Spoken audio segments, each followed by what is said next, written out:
Hello दोस्तों, स्वागत है आप सभी का हमारे YouTube चैनल पे। उम्मीद करते हैं कि आप सभी अच्छे होंगे। आज हम आपके लिए लाए हैं परफेक्शन आईएएस का टेस्ट 3।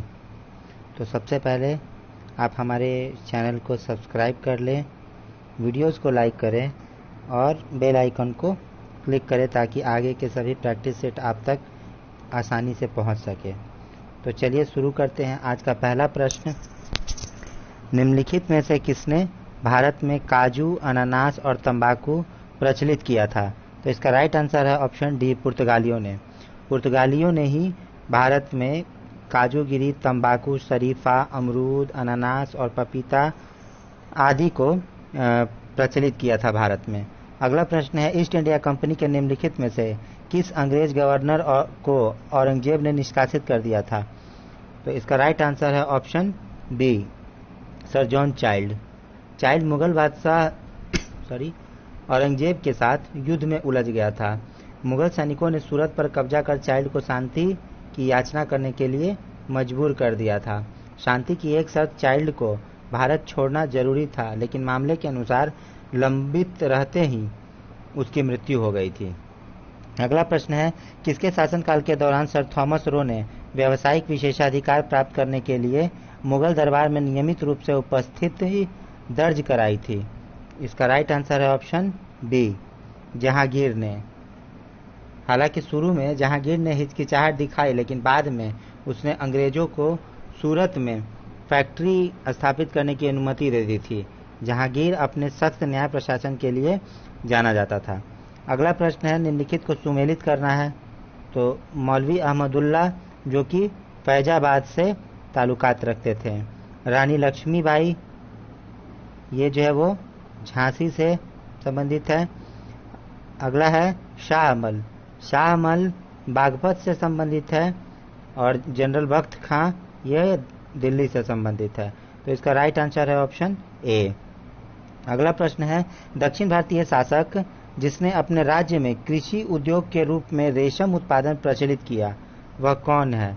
तो इसका राइट आंसर होगा ऑप्शन डी, टीपू सुल्तान। टीपू सुल्तान एकमात्र ऐसा भारतीय शासक था जिन्होंने सैन्य ताकत की बुनियादी के रूप में आर्थिक ताकत का महत्व समझा। टीपू ने विदेशी व्यापार विकसित करने के लिए फ्रांस, तुर्की और ईरान के दूतावासों की स्थापना की। टीपू ने अपनी राजधानी श्रीरंगपट्टनम में स्वतंत्रता का वृक्ष लगाया और जैकोबिन क्लब का सदस्य बन गया। चलते हैं अगले प्रश्न की ओर। अगला प्रश्न है, निम्नलिखित में से कौन सही सुमेलित है? तो प्रथम अफगान युद्ध, ये अगले अमीर दोस्त मोहम्मद के खिलाफ सैन्य अभियान था। द्वितीय अफगान युद्ध, लॉर्ड लिटन ने अग्रगामी नीति का पालन किया था। तृतीय अफगान युद्ध में रावलपिंडी की संधि हुई और आंग्ल नेपाल युद्ध की पहली लड़ाई नाला पानी की लड़ाई कहलाती है। तो इसका राइट आंसर है ऑप्शन बी, द्वितीय अफगान युद्ध, क्योंकि यह सही सुमेलित है।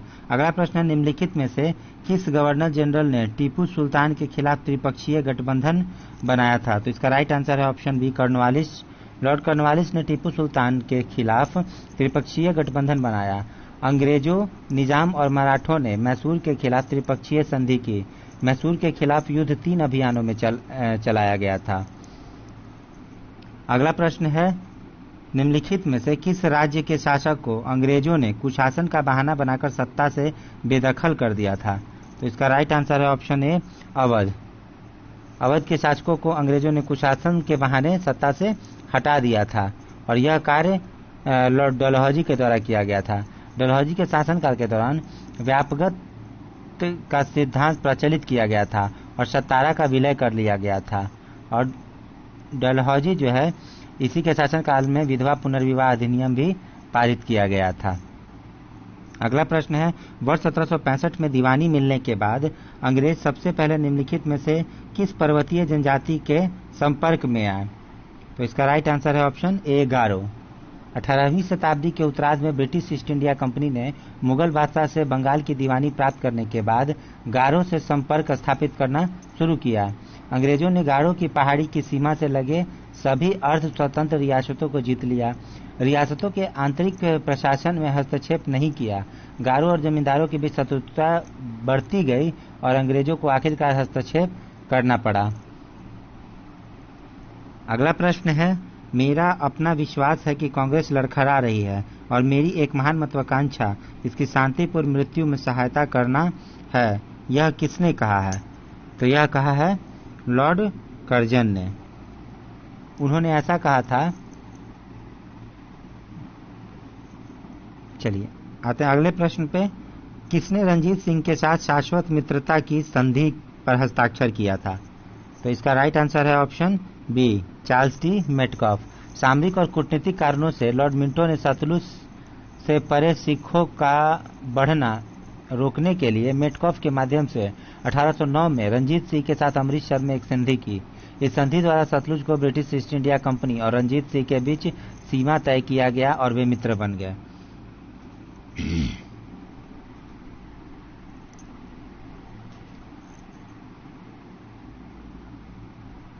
अगला प्रश्न है, निम्नलिखित को सुमेलित कीजिए और सही कूट का चयन कीजिए। 1854 का वुड डिस्पैच, तो यह जो था वो लंदन विश्वविद्यालय के नमूने पर भारत में विश्वविद्यालयों की स्थापना थी, तो यह होगा 2 से संबंधित है। फिर है 1882 का हंटर आयोग। तो हंटर आयोग जो था वो शिक्षा और सेवा का अखिल भारतीय प्रांतीय और अधीनस्थ 3 शाखाओं में पुनर्गठन थी, तो इसका होगा 1। उसके बाद सर थॉमस रैले आयोग। तो जो रैले आयोग थी वह 1902 में विश्वविद्यालय शिक्षण संस्थान में सुधार लाने के लिए उपायों की अनुशंसा की थी। और लास्ट है सैडलर आयोग। तो सैडलर आयोग ने ऑनर्स पाठ्यक्रम की सूत्रपात रखा था, तो इसका राइट आंसर है ऑप्शन बी। अगला प्रश्न है, निम्नलिखित में से किस गवर्नर जनरल ने भारतीय प्रसंविदाबद्ध सिविल सेवा का सृजन किया था, जिसे बाद में भारतीय सिविल सेवा के रूप में जाना जाने लगा था? तो इसका राइट आंसर है ऑप्शन सी, कॉर्नवालिस ने 1786 से 1793 ईस्वी में ये रहा था और इसी ने ऐसा किया था। अगला प्रश्न है, किस अधिवेशन में कांग्रेस ने असहयोग आंदोलन का प्रस्ताव पारित किया था? तो इसका राइट आंसर है ऑप्शन बी, नागपुर में। नागपुर अधिवेशन में कांग्रेस ने असहयोग आंदोलन को पारित किया था। अगला प्रश्न है, निम्नलिखित में से किसने भारत को स्वतंत्रता मिलने के बाद भारतीय राष्ट्रीय कांग्रेस के समापन का सुझाव दिया था? तो इसका राइट आंसर है ऑप्शन सी, महात्मा गांधी ने ऐसा सुझाव दिया था, क्योंकि भारतीय स्वतंत्रता के लिए लड़ने का इसका मुख्य उद्देश्य प्राप्त हो गया था। अगला प्रश्न है, वायसराय के रूप में लॉर्ड माउंटबेटन भारत विशिष्ट निर्देश के साथ आए थे, तो इसका राइट आंसर है ऑप्शन डी, कांग्रेस को विभाजन स्वीकार करने के लिए राजी करने के लिए आए थे। ये हुआ था लॉर्ड मेयो के कार्यकाल में। अगला प्रश्न है, निम्नलिखित में से किसने भारत में पहली रेल सड़क का निर्माण किया था?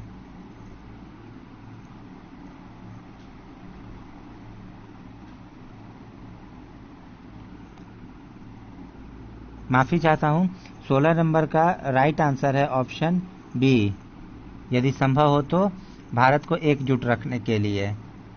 यह लॉर्ड माउंटबेटन के समय 1947 से 1948 से यह रहे थे। उनके शासनकाल में महत्वपूर्ण घटनाएं 3 जून की योजना ये घोषणा की गई थी। ये हाउस ऑफ कॉमन्स में भारतीय स्वतंत्रता का विधेयक प्रस्तुत किया गया था। बंगाल और पंजाब के विभाजन के लिए सर साइरिल रैडक्लिफ के अधीन 2 सीमा आयोगों की नियुक्ति की गई थी। अगला प्रश्न है, निम्नलिखित में से किसने भारत में पहली रेल सड़क का निर्माण किया था? तो इसका राइट आंसर है ऑप्शन डी, डलहौजी ने। डलहौजी के द्वारा पहला रेल जो है वो चलाया गया था और पहली रेल 1853 में बम्बई और ठाणे के बीच चलाई गई थी। अगला प्रश्न है, पद पर रहते हुए मारा जाने वाला वायसराय कौन था? तो इसका राइट आंसर है लॉर्ड मेयो। अगला प्रश्न है, निम्नलिखित में से कौन सा ब्रिटिश भारत में गृह प्रभार का हिस्सा नहीं था? तो इसका राइट आंसर है ऑप्शन बी, नागरिक प्रशासन प्रभार। गृह प्रभार भारत के बाह्य ऋण का ब्याज और भारत में ब्रिटिश अधिकारियों के वेतन और पेंशन का भुगतान था। गृह प्रभार के इन भुगतानों को करने के लिए व्यापार अधिशेष का उपयोग किया जाता था। हालांकि 1813 के चार्टर एक्ट द्वारा इस प्रणाली को समाप्त कर दिया गया था। अगला प्रश्न है, 1793 की कर्नवालिस संहिता ने क्या अलग किया था? तो इसका राइट आंसर है ऑप्शन बी, न्यायिक प्रशासन से नागरिक प्रशासन को अलग कर दिया था। अगला प्रश्न है, निम्नलिखित में से कौन सा सही सुमेलित है? तो जो बड़े सामंती जमींदारों को आवंटित भूमि, तो इसको हम लोग कहते थे जागीरदारी प्रणाली, तो यह तो सही है। उसके बाद इजारेदारों को जो आवंटित भूमि थी उसे कहा जाता था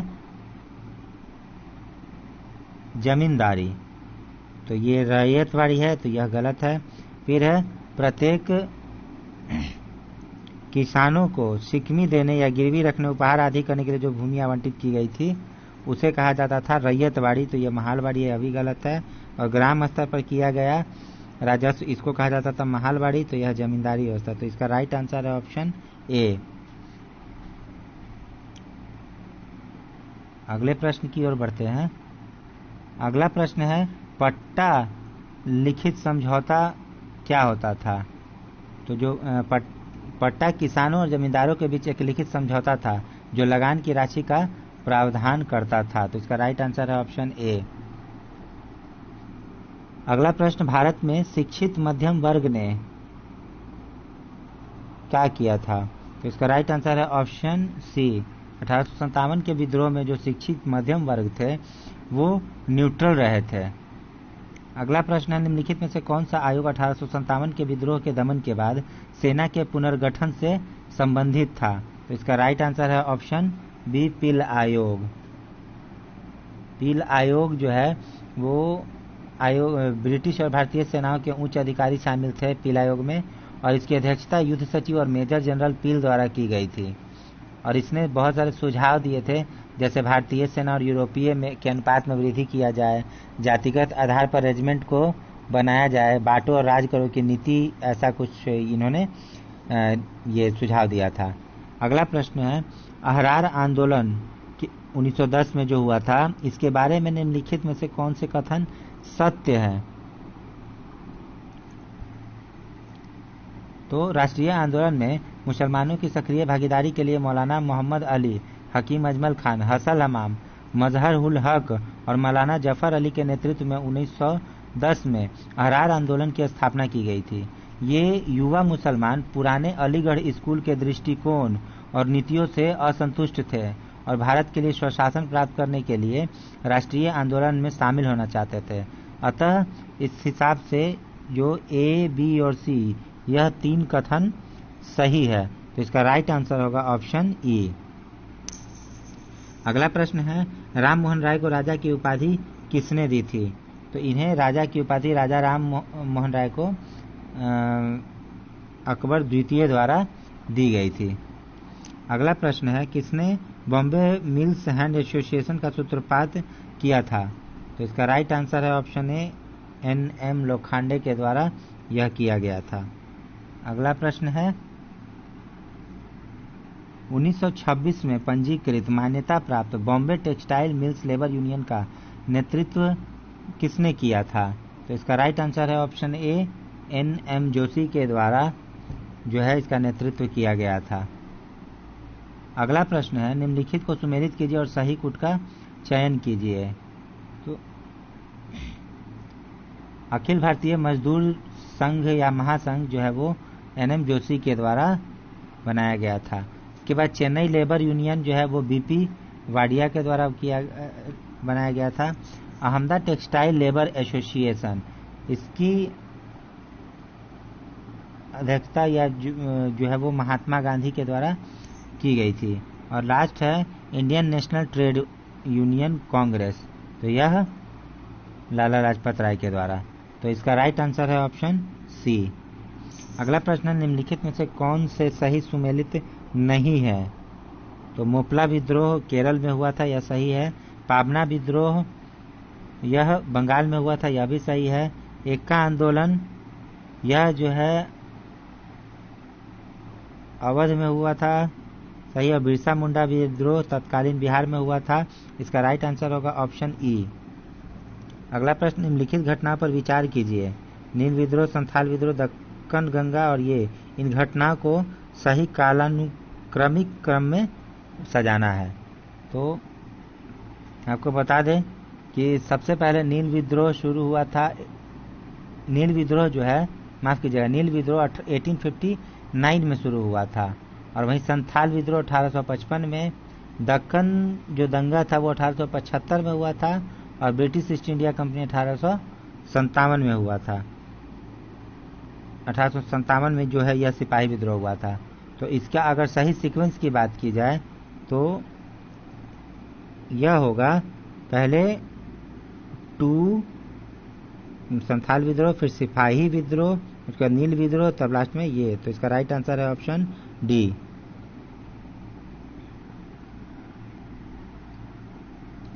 अगला प्रश्न है, निम्नलिखित को सुमेलित कीजिए और सही कूट को चयन कीजिए। बघेरा विद्रोह, बघेरा विद्रोह बड़ौदा में है, बड़ौदा से संबंधित है। रामोशी विद्रोह पश्चिमी घाट से संबंधित है। उसके बाद सतवंडी विद्रोह जो है वह महाराष्ट्र से संबंधित है, और जो मंदिर प्रवेश विद्रोह है वह पश्चिमी घाट से संबंधित है। तो इसका राइट आंसर होगा ऑप्शन ए, एक जो है वह सही है। अगला प्रश्न, निम्नलिखित को सुमेलित कीजिए और सही कूट का चयन कीजिए। तो कलकत्ता मदरसा जो है वो वारेन हेस्टिंग के द्वारा बनाया गया था।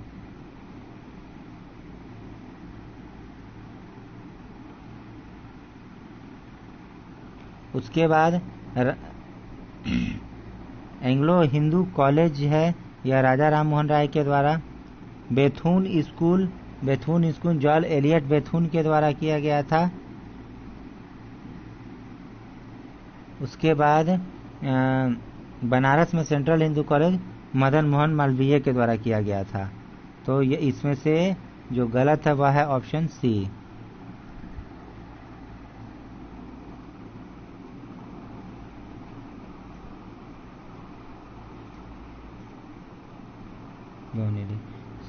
माफी चाहूंगा, इसका राइट आंसर है ऑप्शन सी। अगला प्रश्न है, किसने आर्य महिला समाज की स्थापना की और विधवाओं को शिक्षित करने का पहला प्रयास किया था? तो इसका राइट आंसर है ऑप्शन ए, पंडिता रमाबाई। यह आर्य महिला समाज की स्थापना की है। इसका उद्देश्य प्रत्येक महिला को सम्मानजनक जीवन जीने के लिए सशक्त और शिक्षित करना था। अगला प्रश्न है, निम्नलिखित में से कौन सी घटना वर्ष 1923 में घटी थी? तो इसका राइट आंसर है ऑप्शन ई।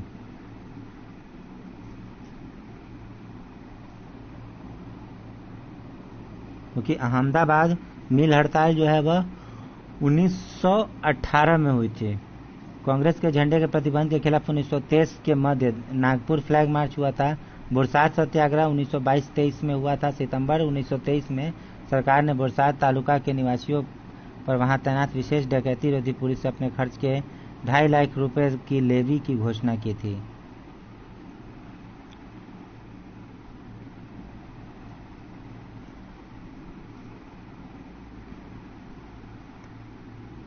अगला प्रश्न है, निम्नलिखित में से किसने मेघदूतम का अनुवाद किया था? तो इसका राइट आंसर है ऑप्शन सी, हॉरेस हेमन विल्सन के द्वारा। अगला प्रश्न है, निम्नलिखित में से किस अंग्रेज ने सबसे पहले भगवत गीता का अंग्रेजी अनुवाद किया था? तो इसका राइट आंसर है ऑप्शन बी, चार्ल्स विल्किंस। दिए गए संगठनों के गठन का सही कालानुक्रम क्या है? तो इसका राइट आंसर होगा ऑप्शन ए, ब्रह्म समाज, आर्य समाज और मद्रास महाजन सभा। अगला प्रश्न है, निम्नलिखित में से कौन सा मुस्लिम नेता अखिल भारतीय मुस्लिम लीग 1906 के संस्थापकों में से एक नहीं था? तो इसका राइट आंसर है ऑप्शन ए, अगला प्रश्न है, भारतीय स्वतंत्रता संग्राम के दौरान निम्नलिखित में से किसने प्रस्तावित किया था कि स्वराज को सभी विदेशी नियंत्रण से मुक्त पूर्ण स्वतंत्रता के रूप में परिभाषित किया जाना चाहिए? तो इसका राइट आंसर है ऑप्शन बी, मौलाना हसरत मोहनी। अगला प्रश्न है, निम्नलिखित में से कौन सा समाचार पत्र अनिवार्य रूप से नरमपंथियों की नीति का मुख्य पत्र था? इसका राइट आंसर है ऑप्शन बी, लीडर। लीडर अखबार अनिवार्य रूप से उदारवादियों की नीति का मुख्य पत्र था। यह ब्रिटिश राज के दौरान भारत में सबसे प्रभावशाली अंग्रेजी भाषा के अखबारों में से एक था। मदन मोहन मालवीय द्वारा स्थापित यह अखबार इलाहाबाद से प्रकाशित किया जाता था।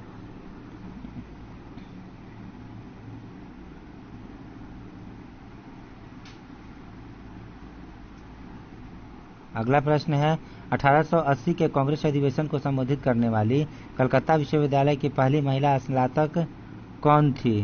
तो इसका राइट आंसर है option A, Kadambini Ganguly. Kadambini Ganguly British साम्राज्य में स्नातक की पढ़ाई पूरी करने वाली पहली महिला भारतीय महिला थी। इस तरह वह कलकत्ता विश्वविद्यालय से पहली महिला स्नातक भी थी। वह भारत की पहली महिला चिकित्सकों में से भी एक थी। अगला प्रश्न है, अखिल भारतीय राजनीति में गांधी जी का पहला उपक्रम था? इसका राइट आंसर है ऑप्शन बी, रॉलेट सत्याग्रह। अखिल भारतीय राजनीति में गांधी का पहला उद्यम रॉलेट सत्याग्रह था। ब्रिटिश सरकार द्वारा 1919 में अराजक और क्रांतिकारी अपराध अधिनियम, जिसे रॉलेट एक्ट का नाम से जाना जाता है, अधिनियमित करने के जवाब में रॉलेट सत्याग्रह हुआ था।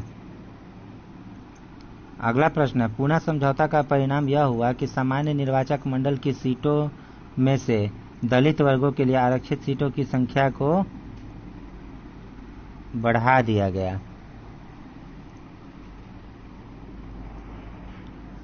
अगला प्रश्न है, गांधी जी ने किस तिथि को नमक कानून तोड़ा था? तो इसका राइट आंसर है ऑप्शन सी, 6 अप्रैल 1930 को नमक कानून तोड़ा था। अगला प्रश्न है, निम्नलिखित में से कौन से सही सुमेलित हैं? तो चंपारण सत्याग्रह जो है वो प्रथम सविनय अवज्ञा आंदोलन था। फिर है खेरा सत्याग्रह। खेरा सत्याग्रह पहला असहयोग आंदोलन था और अहमदाबाद मिल हड़ताल पहली भूख हड़ताल थी।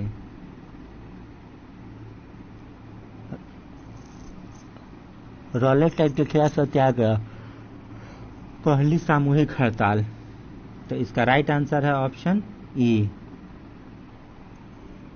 नेक्स्ट क्वेश्चन, निम्नलिखित में से किसने 1931 में कांग्रेस के कराची अधिवेशन के लिए मूल अधिकारों का प्रस्ताव का प्रारूप तैयार किया है?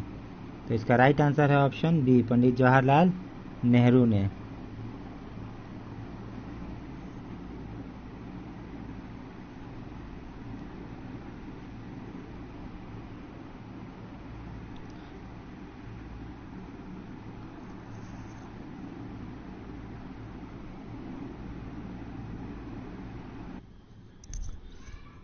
अगला प्रश्न है, भारत के लिए अधिराज्य के दर्जे वाले संविधान का प्रारूप तैयार करने का पहला प्रयास किसके जवाब में किया गया था?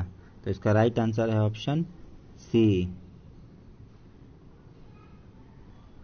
Simon Commission. भारत के लिए अधिराज्य के दर्जे वाला संविधान का प्रारूप तैयार करने वाला पहला प्रयास साइमन आयोग के जवाब में किया गया था। ब्रिटेन के सबसे बड़े और सबसे महत्वपूर्ण अधिकृत क्षेत्र में संवैधानिक सुधारों का अध्ययन करने ब्रिटिश भारत में साइमन आयोग 1928 में पहुंचा था। इसके पूर्व भी 1925 में भी भारत सचिव लॉर्ड बर्कनहेड ने भारतीयों को संविधान बनाने की चुनौती दी थी।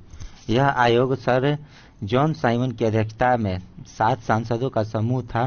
साइमन आयोग का नेहरू, गांधी, जिन्ना आदि के द्वारा विरोध किया गया क्योंकि इसमें कोई भारतीय नहीं था। अगला सवाल है, निम्नलिखित में से कौन 1939 में अखिल भारतीय राज्य प्रजा परिषद का अध्यक्ष था? तो इसका राइट आंसर है ऑप्शन बी, जवाहरलाल नेहरू।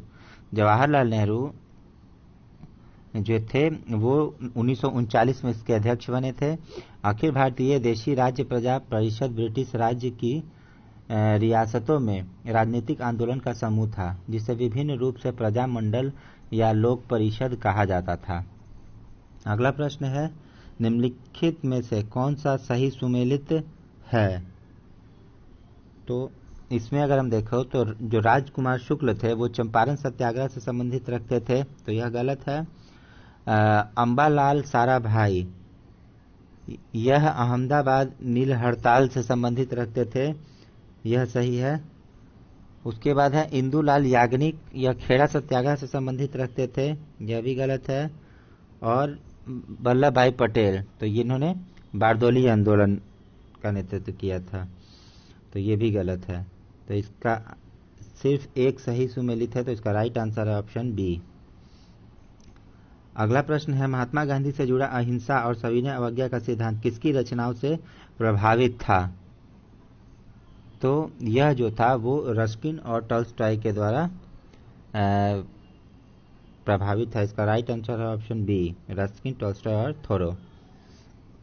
अगला प्रश्न है, निम्नलिखित में से कौन सा सही सुमेलित है? तो बेबल योजना 1945 में आया था, यह गलत है। कैबिनेट मिशन योजना 1946 में आया था, यह भी गलत है। अगस्त प्रस्ताव 1940 में आया था, यह सही है। और कृषि मिशन से, तो इसका राइट आंसर होगा ऑप्शन सी। अगला प्रश्न है, भारत के वायसराय के रूप में किसके कार्यकाल के दौरान महान शहीद भगत सिंह, राजगुरु और सुखदेव को फांसी दी गई थी? इसका राइट आंसर है ऑप्शन बी, लॉर्ड इरविन।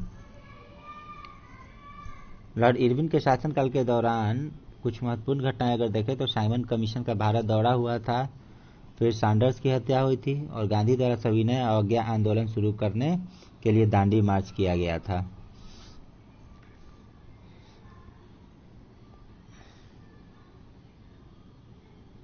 अगला प्रश्न है, निम्नलिखित घटनाओं को कालानुक्रम में व्यवस्थित कीजिए। तो दिए गए में अगर हम सबसे पहले देखते हैं तो दांडी मार्च जो है वो 12 मार्च 1930 से 5 अप्रैल 1930 तक किया गया था। उसके बाद शिमला समझौता 1945 में, तिलक की मृत्यु 1920 में और चंपारण सत्याग्रह 1917 में हुआ था। तो इस लिहाज से अगर इसका राइट आंसर हम लोग देखें तो इसका राइट आंसर होगा ऑप्शन डी, 4312। अगला प्रश्न है, निम्नलिखित में से कौन लाल कुर्ती के नाम से प्रसिद्ध संगठन का नेता था? इसका राइट आंसर है ऑप्शन बी, खान अब्दुल गफ्फार खान को जाना था। इन्होंने खुदाई खिदमत गार जो है वो भारतीय उपमहाद्वीप पर ब्रिटिश कब्जे के खिलाफ एक अहिंसक आंदोलन इनके द्वारा किया गया था। अगला प्रश्न है, निम्नलिखित में से किस आंदोलन से करो या मरो का नारा जुड़ा है? तो करो या मरो का नारा जुड़ा है भारत छोड़ो आंदोलन से। नेक्स्ट क्वेश्चन है, निम्नलिखित का मिलान कीजिए और सही कूट का चयन कीजिए। तो अगर इस प्रश्न में हम लोग देखें तो जो मुस्लिम लीग द्वारा पाकिस्तान की मांग की गई थी यह सबसे पहले 1940 में की गई थी। उसके बाद कांग्रेस अध्यक्ष के रूप में सुभाष चंद्र बोस जो है वो 1938 के हरिपुरा अधिवेशन में शामिल थे। उसके बाद 26 जनवरी को स्वतंत्रता दिवस के रूप में मनाने का कांग्रेस का जो निर्णय था वह 1929 के कांग्रेस के लाहौर अधिवेशन में था। ठीक है, 26 जनवरी को 1930 को सबसे पहले प्रतीकात्मक रूप से स्वतंत्रता दिवस मनाया गया था उसी दिन। और लास्ट में देखें कांग्रेस मंत्रियों का इस्तीफा, तो 1939 के कांग्रेस मंत्रियों ने भारतीयों से परामर्श किए बिना द्वितीय विश्व युद्ध में भारत को युद्धरत घोषित करने की वायसराय लॉर्ड लिनलिथगो की कार्रवाई के विरोध में दिसंबर 1939 में इस्तीफा दे दिया था।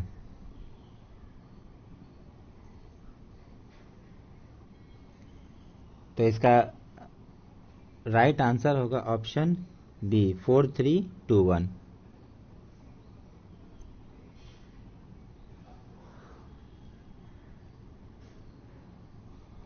चलते हैं अगले प्रश्न की ओर।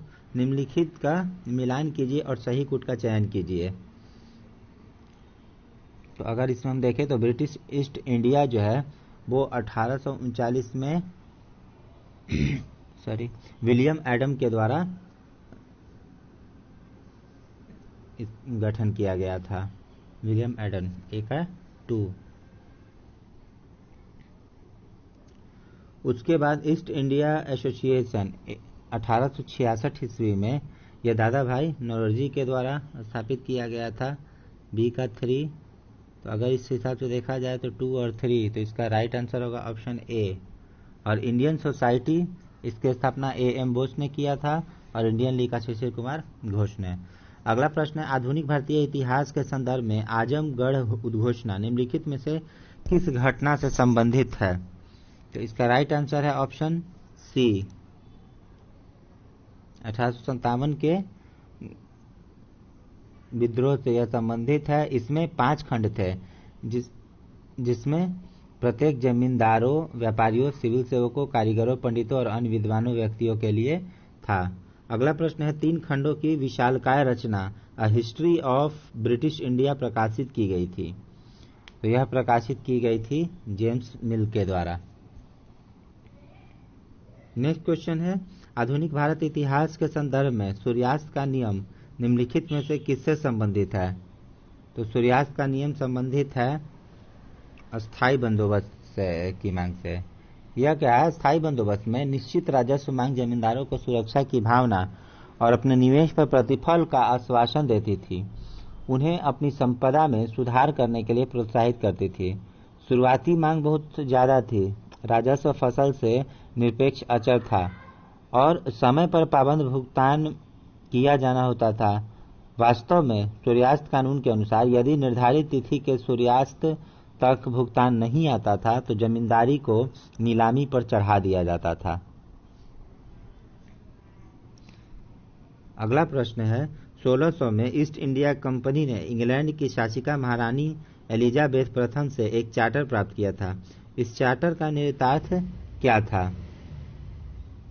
तो इस चार्टर का जो मुख्य निहितार्थ वो यही था कि जो EIC है, ईस्ट इंडिया कंपनी, इसको ब्रिटेन में पूर्व के साथ व्यापार करने का एकमात्र अधिकार मिला था। अगला प्रश्न है,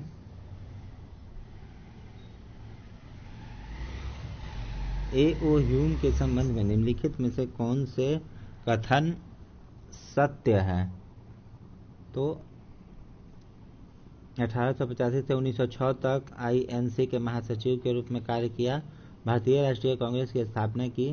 कांग्रेस के 27वें अधिवेशन में A.O. ह्यूम के निधन पर गहरा दुख व्यक्त किया गया। उन्होंने उर्दू पत्रिका मुहिब-ए-रैया और का आयोजन और प्रबंधन किया। तो अगर इसका राइट आंसर हम देखेंगे तो यह है ऑप्शन ई, क्योंकि ये सारे सही है। अगला प्रश्न, निम्नलिखित में से किसके गवर्नर रहते हुए सर्वोच्चता की नीति शुरू की गई थी? तो इसका राइट आंसर है लॉर्ड हेस्टिंग। सर्वोच्चता की नीति क्या है कि अब कंपनी ने दावा किया कि उसका प्राधिकार सर्वोपरि है या सर्वोच्च है, इसलिए उसकी शक्ति भारतीय राज्यों से अधिक है। अपने हितों की रक्षा करने के लिए किसी भी भारतीय राज्य को जीतना या जीतने की धमकी देना उचित ठहराया गया। यह दृष्टिकोण बाद में भी ब्रिटिश नीतियों का मार्गदर्शन करता रहा था। नेक्स्ट है, 16 अगस्त 1946 को प्रत्यक्ष कार्रवाई दिवस निम्नलिखित में से किससे संबंधित था? तो यह संबंधित था किसी भी साधन से अलग मुस्लिम राष्ट्र के गठन की खुली मांग से संबंधित था। अगला प्रश्न है, 1946 की कैबिनेट मिशन योजना द्वारा निम्नलिखित में से किसका प्रस्ताव किया गया था? तो इसमें प्रस्ताव किया गया था क्षेत्रीय सहायता स्वीकार करते हुए राष्ट्रीय एकता बनाए रखने के लिए संघीय संरचना का।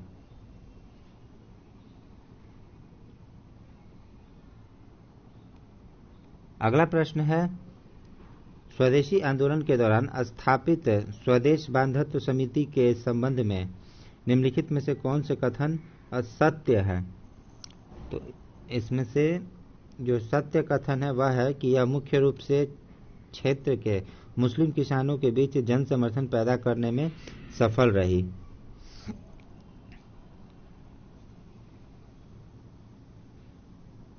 इन समितियों द्वारा जादुई लालटेन व्याख्यानों और स्वदेशी गीतों के माध्यम से गांवों तक स्वदेशी का संदेश ले जाया गया। सदस्यों को शारीरिक और नैतिक प्रशिक्षण दिया गया। अकाल और महामारी के दौरान सामाजिक कार्य किया गया था। अगला प्रश्न है,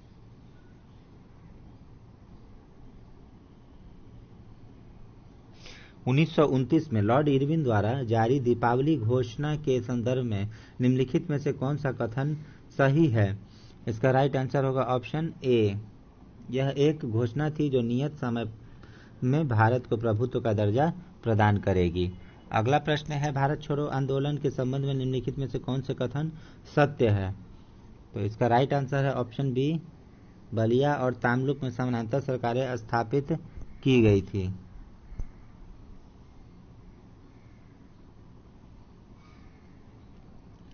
अगला प्रश्न है, नील विद्रोह के संदर्भ में निम्नलिखित में से कौन से कथन सत्य है?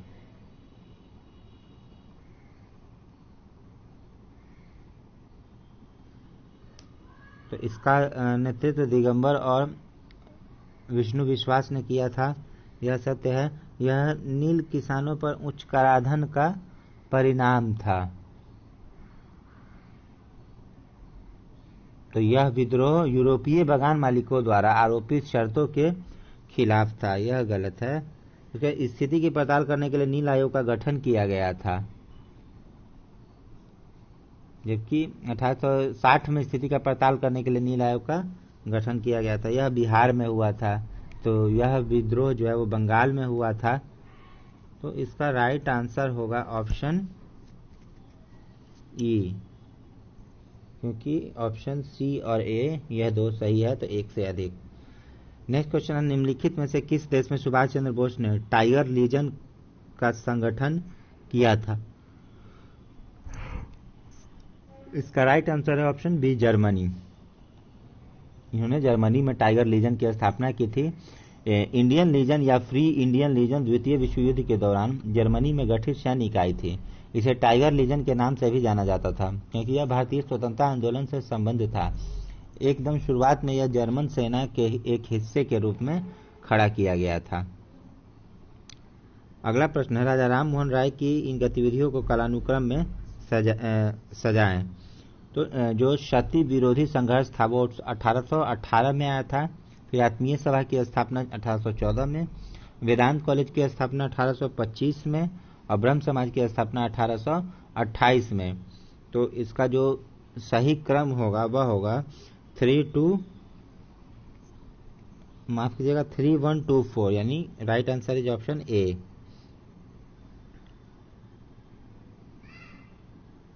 अगला प्रश्न है, राजा राम मोहन राय के संबंध में निम्नलिखित में से कौन से कथन सत्य है? तो इसका राइट आंसर होगा ऑप्शन ए।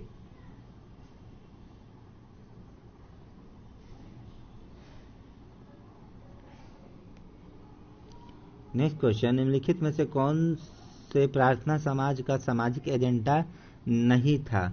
तो इसका सामाजिक एजेंडा नहीं था मूर्ति पूजा का विरोध करना। अगला प्रश्न है, यंग बंगाल आंदोलन के संबंध में निम्नलिखित में से कौन से कथन जो है वो सत्य है? तो इसका राइट आंसर है ऑप्शन ए, इसके अतिवादी विचारों के संस्थापक के लिए परेशानी पैदा करना। अगला प्रश्न है, निम्नलिखित कथनों पर विचार कीजिए और संबंधित व्यक्तित्व की पहचान कीजिए। वे संस्कृत कॉलेज के प्राचार्य थे। उन्होंने विधवा पुनर्विवाह के समर्थन में काम किया और कलकत्ता में बेथुन स्कूल की स्थापना की, और वे सरकारी निरीक्षक थे। तो इसका राइट आंसर होगा ऑप्शन सी, ईश्वर चंद्र विद्यासागर। निम्नलिखित को सुमेलित कीजिए और सही कूट का चयन कीजिए। तो जो दर्पण है वो बाल शास्त्री जाम्भेकर के द्वारा लिखा गया था। संवाद कौमुदी राजा राम मोहन राय के द्वारा, सुधारक गोपाल गणेश अग्रकर के द्वारा, और तत्व बोधिनी पत्रिका जो है देवेंद्रनाथ टैगोर के द्वारा लाया गया था। तो इसका राइट आंसर है ऑप्शन बी। अगला प्रश्न है, मुजफ्फरपुर बम कांड किस वर्ष हुआ था? तो मुजफ्फरपुर बम कांड 1908 में हुआ था, और यह जो है बंगाली युवक खुदीराम बोस और प्रफुल्ल चाकी ने मुजफ्फरपुर में कलकत्ता के मुख्य प्रेसिडेंसी मजिस्ट्रेट डगलस किंग्सफोर्ड की गाड़ी पर बम फेंका था। अगला प्रश्न है, परमहंस मंडली कहाँ पे थी और किस चीज में रुचि रखती थी? तो इसका राइट आंसर है कि परम सिंह मंडली जो है वो महाराष्ट्र में थी और जाति के नियमों को तोड़ने के लिए रुचि रखती थी।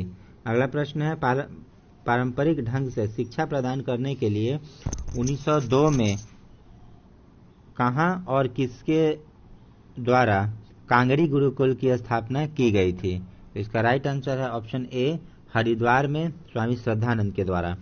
अगला प्रश्न, निम्नलिखित को सुमेलित कीजिए और सही कूट का चयन कीजिए।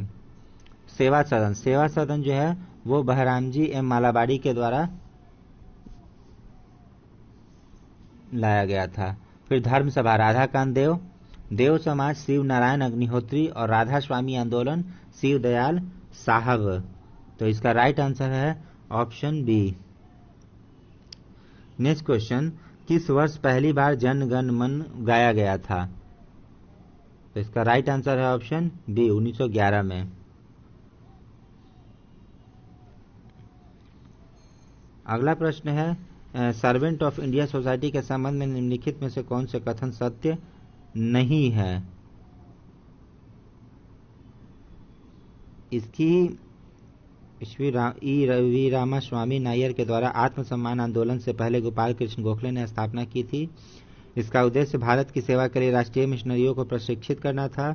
इसने संवैधानिक या असांवैधानिक तरीकों से भारतीय लोगों के हितों को बढ़ावा देने का काम किया था। यह जो है गलत है।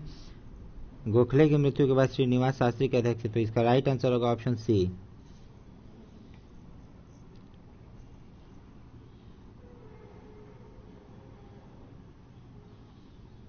अगला प्रश्न है, निम्नलिखित में से कौन सा आंदोलन ब्राह्मणवाद के खिलाफ ब्राह्मण विरोधी था? तो इसका राइट आंसर होगा ऑप्शन ई, क्योंकि ब्राह्मणवाद विरोधी होने की विचारधारा है। ब्राह्मणवाद विरोध अनुष्ठानिक प्रदूषण और पितृसत्तात्मक को सही ठहराने वाली विधि संहिता की पुस्तक मनुस्मृति को ब्राह्मणवाद का वैचारिक ग्रंथ ठहराता है। आत्मसम्मान आंदोलन दक्षिण भारतीय आंदोलन है जिसका उद्देश्य एक ऐसी समाज बनाना है जिसमें पिछड़ी जातियों का समान मानवाधिकार हो और पिछड़ी जातियों को जाति आधारित समाज के संदर्भ में आत्मसम्मान प्राप्त करने के लिए प्रोत्साहित करना है। फिर है वोक्कलिगा संघ मैसूर में 1905 में ब्राह्मण विरोधी आंदोलन था और जस्टिस आंदोलन मद्रास प्रेसिडेंसी में गैर ब्राह्मणों के लिए नौकरियां प्राप्त करने के लिए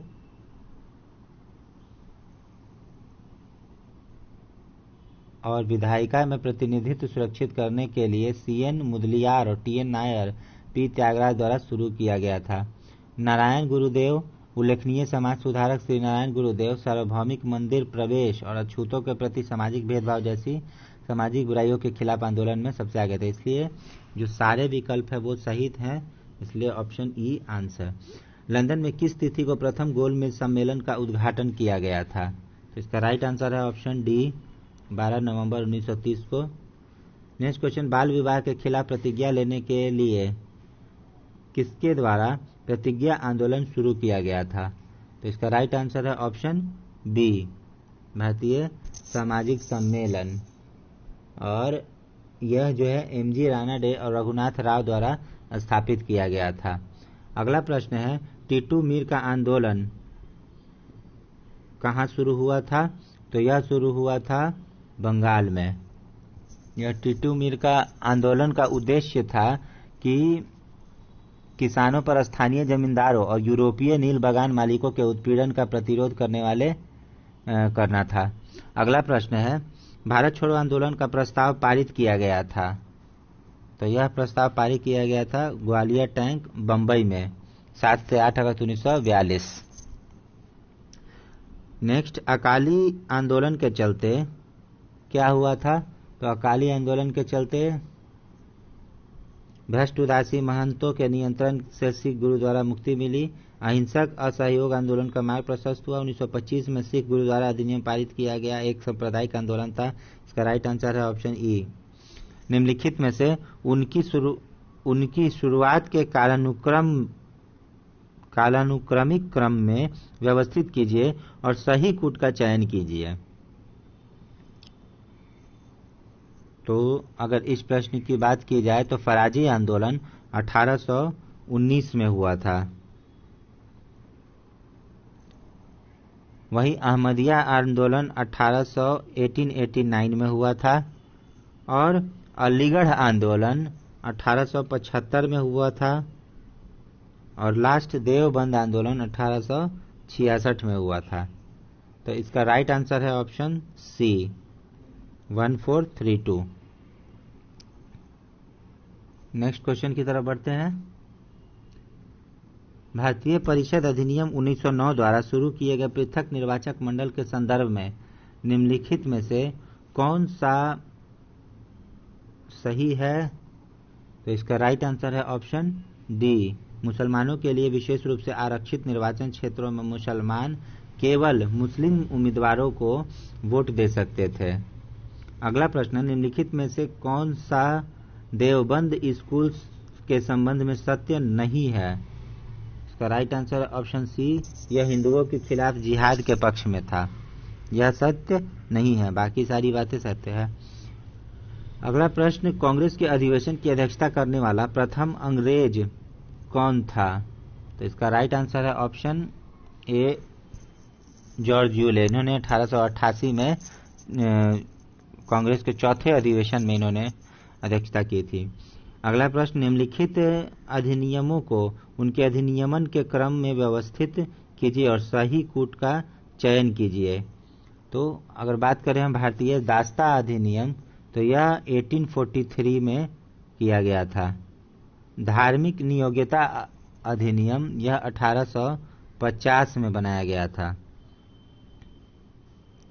और सती निषेध अधिनियम यह था 1829 में राजा राम मोहन राय के द्वारा और मूल निवासी देश विवाह यह जो था 1872 में लाया गया था और लास्ट जो है सहमति आयु अधिनियम यह 1891 में लाया गया था। तो इसका राइट आंसर है ऑप्शन बी।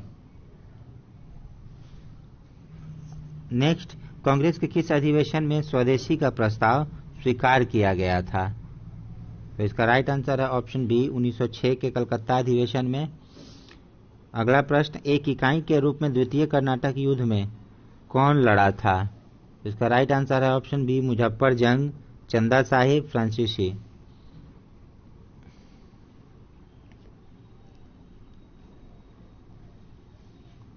प्रथम कर्नाटक युद्ध के संदर्भ में निम्नलिखित में कौन से कथन सही नहीं है?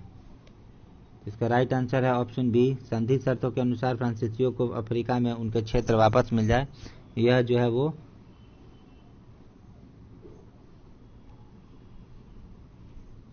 सही नहीं है, अर्थात और उत्तर यही होगा। अगला प्रश्न, काबुल में भारत की अस्थायी सरकार में कौन गृह मंत्री था? तो इसका राइट आंसर है ऑप्शन ए, ओबेदुल्ला सिंधी। इसमें ओबेदुल्ला सिंधी जो है वो गृह मंत्री था, प्रधानमंत्री बरकतुल्लाह था और अध्यक्ष जो थे वो राजा महेंद्र प्रताप थे। अगला प्रश्न है, भारत में अंग्रेज क्यों सफल हुए और फ्रांसीसी विफल हो गए? तो इसका राइट आंसर ऑप्शन ई हो गया, क्योंकि सभी विकल्प सही है। फिर अखिल भारतीय किसान सभा की स्थापना किनके द्वारा की गई थी? तो इसका राइट आंसर है ऑप्शन बी, सहजानंद सरस्वती के द्वारा। अगला प्रश्न, निम्नलिखित में से किस पर चापेकर बंधुओं को भड़काने का आरोप लगाया गया था? इसका राइट आंसर है ऑप्शन बी, बाल गंगाधर तिलक। नेक्स्ट, नील दर्पण का लेखक कौन था? तो इसका राइट आंसर है ऑप्शन बी, शरद चंद्र दीनबंधु मित्र।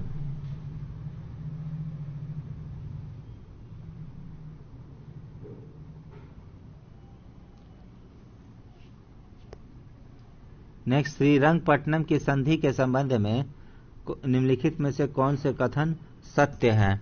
तो इसका राइट आंसर है ऑप्शन ए, मैसूर के आधे इलाके पर विजेताओं ने कब्जा कर लिया। अगला प्रश्न, निम्नलिखित में से किसे भारतीय शिक्षा के मैग्ना कार्टा के रूप में भी जाना जाता है? तो भारतीय शिक्षा के मैग्ना कार्टा के रूप में वुड्स डिस्पैच को जाना जाता है। नेक्स्ट, किस वर्ष सार्वजनिक शिक्षा की सामान्य समिति को शिक्षा परिषद द्वारा प्रतिस्थापित कर दिया गया था? इसका राइट आंसर है ऑप्शन बी, 1841 में। ब्रिटिश भारत के दौरान निम्नलिखित में से कौन सी आयोग समिति शिक्षा से संबंधित थी? इसका राइट आंसर है ऑप्शन ई, क्योंकि ए और डी यह दोनों समिति जो थी वो शिक्षा से संबंधित थी। अगला प्रश्न है कि वर्ष 1857 में निम्नलिखित में से किस स्थान पर विश्वविद्यालय नहीं स्थापित किया गया था? तो इसका राइट आंसर होगा ऑप्शन डी, दिल्ली। वर्ष 1857 में कलकत्ता, मुंबई और मद्रास में विश्वविद्यालयों की स्थापना की गई थी। निम्नलिखित में से किस विश्वविद्यालय की समस्याओं की जांच करने के लिए सैडलर आयोग की नियुक्ति की गई थी? इसका राइट आंसर है ऑप्शन बी, कलकत्ता विश्वविद्यालय की। नेक्स्ट, निम्नलिखित में से किस अधिनियम में पहली बार भारत में लोक सेवा आयोग का प्रावधान किया गया था? इसका राइट आंसर है ऑप्शन ए, भारत सरकार अधिनियम 1919। और ये जो 1919 का अधिनियम है इसे हम लोग मोंटेग्यू चेम्सफोर्ड सुधार भी कहते हैं।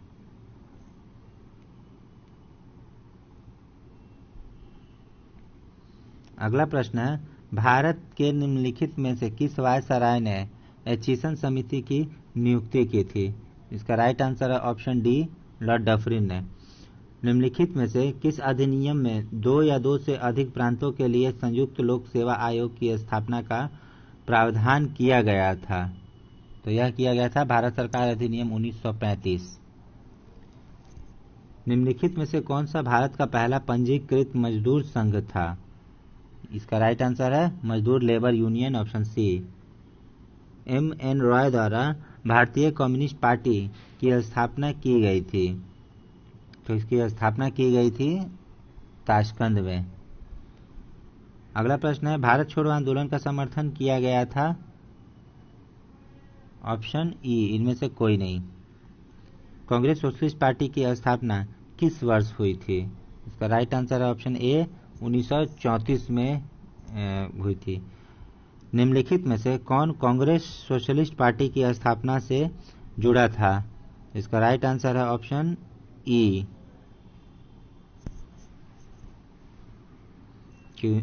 इनमें से लगभग सभी जुड़े थे।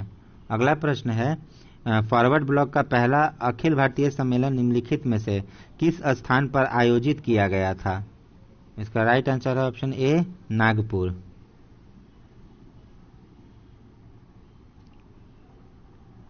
नेक्स्ट, निम्नलिखित में से किस व्यक्ति ने 1887 में भारतीय राष्ट्रीय सामाजिक सम्मेलन की स्थापना की थी?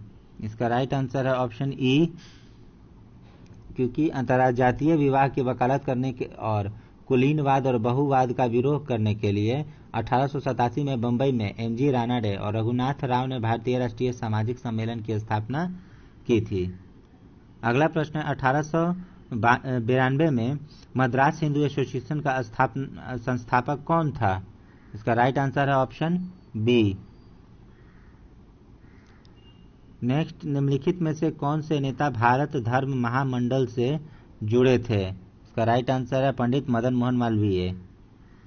गोवा को अल्बुकर्क ने निम्नलिखित में से किस राज्य के शासक से छीन लिया था? इसका राइट आंसर है ऑप्शन ए, बीजापुर से। किस पुर्तगाली वायसराय ने भारत में शांत जल की नीति का पालन किया था?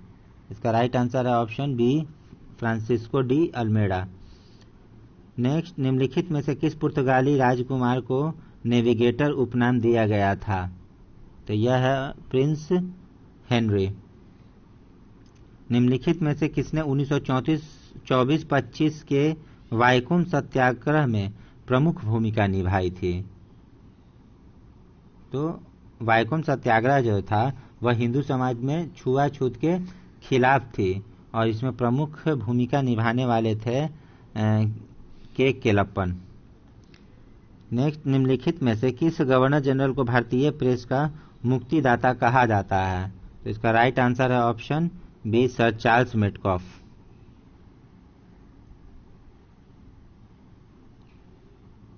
अगला प्रश्न है, निम्नलिखित में से किसने भारत की प्राचीन कला परंपराओं को पुनर्जीवित करने के लिए Indian society of oriental art की स्थापना की थी?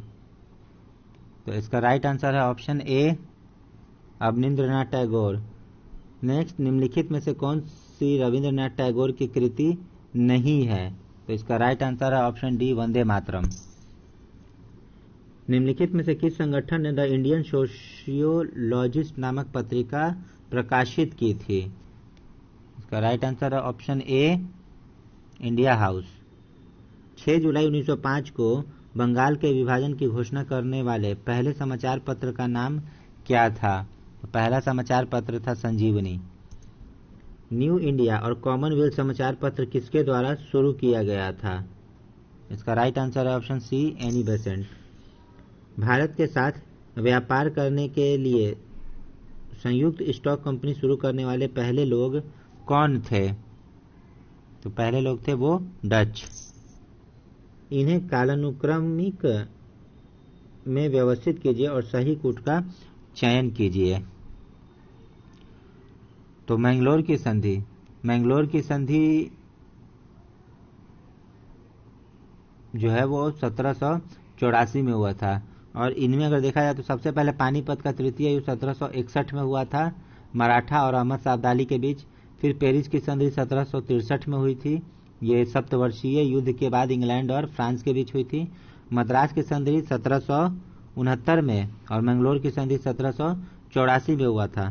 तो इसका राइट आंसर है ऑप्शन सी, 4231। नेक्स्ट क्वेश्चन, निम्नलिखित में से कौन सही सुमेलित नहीं है? तो गायकवाड़ जो है वो बड़ौदा से संबंधित रखते थे, कौन सुमेलित है बताना है। तो गायकवाड़ बड़ौदा से थे, यह गलत है। भोसले नागपुर से थे, यह गलत है। होलकर जो थे वो इंदौर से थे, यह सही है। और जो सिंधिया थे वो ग्वालियर से थे, और पेशवा जो थे वो पूना से थे। तो इसमें राइट आंसर है ऑप्शन डी। नेक्स्ट, प्रथम आंग्ल मराठा युद्ध में मराठा सेना का नेतृत्व कौन कर रहा था? इसका राइट आंसर है ऑप्शन डी, महादजी शिंदे। निम्नलिखित कथन पर विचार कीजिए और संधि की पहचान कीजिए। इस पर बाजीराव द्वितीय और अंग्रेजों के बीच हस्ताक्षर किया गया। बाजीराव ने सूरत शहर सौंप दिया। निजाम के अधिराज्य पर चौथ के सभी दावे छोड़ दिए गए। तो ये सभी घटनाएं जो हैं वह बेसिन की संधि से संबंधित है। अगला प्रश्न है, सिंध ने किस ईस्वी में तथा किस गवर्नर जनरल के रहते हुए सहायक संधि स्वीकार की थी? तो इसका राइट आंसर है ऑप्शन बी, लॉर्ड ऑकलैंड। मिस्र का क्या अर्थ था? तो मिस्र का अर्थ जो था यह एक अरबी शब्द था और इसका अर्थ होता था बराबर या समान। मिस्र शब्द तब सिखों और सिख सरदार के अधीन क्षेत्र सेना का पर्याय था, इसलिए तो विकल्प ए और डी यह दोनों सही है। तो इसका राइट आंसर होगा ऑप्शन ई। सुरक्षा वाल्व या सेफ्टी वाल्व थीसिस का मूल इस धारणा पर टिकी हुई है कि जब तक कांग्रेस जैसे संवैधानिक मंच की स्थापना नहीं हुई तब तक एक हिंसक उपनिवेश विरोधी क्रांति होनी ही थी। अगला प्रश्न है, निम्नलिखित में से कौन सा युग्म जो है वो सही सुमेलित नहीं है? तो इसका राइट आंसर अगर हम देखें तो वह यह कि वारेन हेस्टिंग ने घेरे की नीति लाई थी। लॉर्ड वेलेस्ली सहायक संधि लाया गया था। लॉर्ड डलहौजी के द्वारा व्यापगत का सिद्धांत था और लॉरेंस के द्वारा कुशल निष्क्रियता की नीति थी। तो इसका राइट आंसर होगा ऑप्शन ए। नेक्स्ट, कालानुक्रमित क्रम में व्यवस्थित कीजिए और सही कूट का चयन कीजिए। तो यान्दबू की संधि 1826 में हुई, लहासा की संधि 1904 में, गढ़मक की संधि 1879 में और डूरंड लाइन का निर्माण 1893 में हुआ था। तो इसका राइट आंसर है option B 1342। Next question, lord Auckland की अग्रगामी नीति क्या थी? इसका राइट आंसर है ऑप्शन ई। ऑकलैंड की अग्रगामी नीति में किसी भी रूसी प्रभाव को रोकने के लिए ब्रिटिश भारत की पहल के रूप में पड़ोसियों का या तो विलय या उनके साथ संधि शामिल थी। इसका अफगान संबंधों में उपयोग किया गया था। नेक्स्ट, किसके गवर्नर जनरल रहते हुए उत्तर पश्चिम सीमांत प्रांत बनाया गया था? तो इसका राइट आंसर है ऑप्शन ए लॉर्ड कर्जन। व्यापगत के सिद्धांत के तहत किस राज्य का विलय नहीं किया गया था? तो इसमें से जो दिया गया था उसमें भरतपुर का विलय नहीं किया गया था। जो व्यापगत सिद्धांत है इसके तहत सबसे पहले सतारा को विलय किया गया था। उसके अलावा जैतपुर या संबलपुर, बघाट, उदयपुर, झांसी, नागपुर, इन सभी राज्यों को विलय किया गया था। अगला प्रश्न है, 1857 के विद्रोह के संदर्भ में मंगल पांडे किस बंगाल नेटिव इन्फेंट्री से थे? तो मंगल पांडे जो थे वो 34वीं इन्फेंट्री से थे। अगला प्रश्न, निम्नलिखित में से कौन से कथन सत्य नहीं है? तो इसका राइट आंसर होगा ऑप्शन बी, एस.एन. बनर्जी 1925 में कांग्रेस से त्यागपत्र। यह सही नहीं है, बाकी अन्य सभी सही है। नेक्स्ट क्वेश्चन है, पलासी के युद्ध के परिणाम स्वरूप अंग्रेजों को किस क्षेत्र की जमींदारी मिली थी? तो पलासी के युद्ध के बाद अंग्रेजों को 24 परगना की जमींदारी मिली थी। नेक्स्ट, किस शासक ने अंग्रेजी व्यापारियों की तुलना में भारतीय व्यापारियों को समान अवसर प्रदान करने के लिए शुल्कों को पूरी तरह समाप्त करने का निर्णय लिया था? तो इसका राइट आंसर होगा option C, Mir Qasim. Next, Allahabad की संधि के अनुसार निम्नलिखित में से कौन से सही सुमेलित है? इसका राइट आंसर होगा ऑप्शन सी, 26 लाख रुपए दीवानी अधिकार सौंपने के लिए मुगल बादशाह को पेंशन दिया गया। नेक्स्ट है, झांसी में 1857 के विद्रोह को किस ब्रिटिश अधिकारी ने दबाया था? तो इसका राइट आंसर होगा ऑप्शन सी, जनरल हीरोज के द्वारा। Next, Asiatic Society of Bengal की स्थापना कब हुई थी? तो इसकी स्थापना हुई थी सर विलियम जोन्स के द्वारा किया गया था 15 जनवरी 1784 को। तो इसका राइट आंसर है ऑप्शन बी। तो चलिए दोस्तों, आज हमने परफेक्शन आईएएस का टेस्ट 3 जो है वह प्रैक्टिस किया था। उम्मीद करते हैं कि आप सभी को के लिए यह लाभकारी होगा और आगे इसी तरह का लाभ लेने के लिए आप हमारे चैनल को सब्सक्राइब करें, वीडियोस लाइक करें एवं बेल आइकन को क्लिक करें। थैंक यू दोस्तों।